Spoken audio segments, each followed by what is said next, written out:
आपको ट्रेडिंग सीखनी है तो एक चीज तो आपको जरूरी सीखनी पड़ेगी, वो है वॉल्यूम। अब वॉल्यूम लगाते कैसे है देखो, किसी भी अपने ब्रोकर में जाओ, सिंपल इंडिकेटर वाले सेक्शन में सर्च करो वॉल्यूम, उसके बाद ये सिंपल वॉल्यूम वाला इंडिकेटर आ जाएगा, इसको आप अप्लाई कर लो। अब इसको यूज कैसे करना है, कॉन्सेप्ट होता है जिसको बोलते हैं वॉल्यूम डाइवर्जेंस। ना भारी भरकम लग रहा होगा बहुत सुनने में, बट है बहुत इजी। देखो वॉल्यूम क्या होता है, वॉल्यूम आपको सिंपल शो करता है ट्रांजैक्शन, यानी कि मार्केट में कितने ज्यादा लोग हैं पार्टिसिपेशन में या कितने कम लोग हैं। अगर बहुत छोटे छोटे बार्स बन रहे हैं इसका मतलब कि ज्यादा लोग नहीं ट्रेड कर रहे हैं, अगर बड़े बड़े बार्स बन रहे हैं मतलब कि ज्यादा लोग ट्रेड कर रहे हैं। अब सिंपल सा कोरिलेशन समझो, अगर प्राइस गिर रहा है और साथ में वॉल्यूम भी गिर रहा है मतलब लोग बेचने में इंटरेस्टेड नहीं है, प्राइस रिवर्स हो जाएगा। अगर प्राइस गिर रहा है और वॉल्यूम बढ़ रहा है इसका मतलब लोग इंटरेस्टेड है माल बेचने में, प्राइस और गिरेगा। अगर प्राइस ऊपर जा रहा है और साथ में वॉल्यूम भी बढ़ रहा है इसका मतलब लोग खरीदने में इंटरेस्टेड है। अगर प्राइस ऊपर जा रहा है और वॉल्यूम नीचे जा रहा है इसका मतलब लोग खरीदने में इंटरेस्टेड नहीं है। ये चार तरह के वॉल्यूम डाइवर्जेंस है। एग्जांपल मैं दिखा दे रहा हूँ। दो ट्रेड मैंने प्लान करी थी स्विंग की,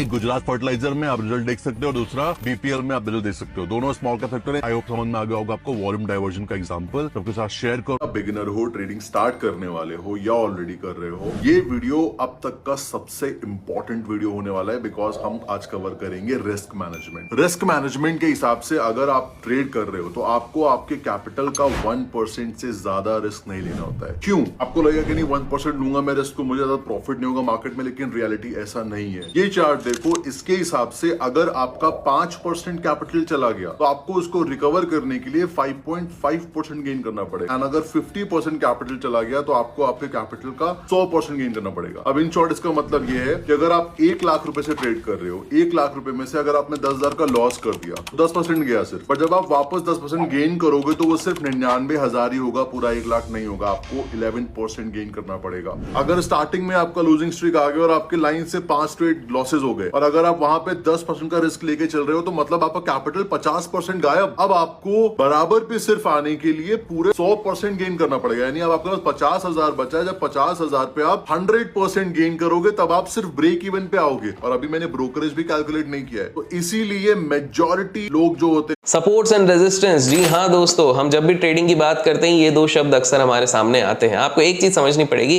कि जब भी मार्केट ऊपर जाता है तो सीधे स्ट्रेट लाइन पे हमेशा ऊपर नहीं जाता है, और जब भी नीचे आता है तो स्ट्रेट लाइन में नीचे नहीं आता, ऊपर खाबड़ ऊबड़ खाबड़ ऊबड़ खाबड़ करके जाता है। और इसी ऊबड़ खाबड़ के बीच में बनते हैं सपोर्ट्स एंड रेजिस्टेंस। आपको एक चीज समझनी पड़ेगी कि जब मार्केट एक अप ट्रेंड में होता है तब आपको रेजिस्टेंस नहीं सपोर्ट ढूंढना चाहिए। जब इमीडिएट सपोर्ट पे आए, बेस बनाए तो वहां पर खरीदने की कोशिश करनी चाहिए। लाइकवाइज जब मार्केट डाउन ट्रेंड पे होता है तो आपको रेजिस्टेंस ढूंढना चाहिए।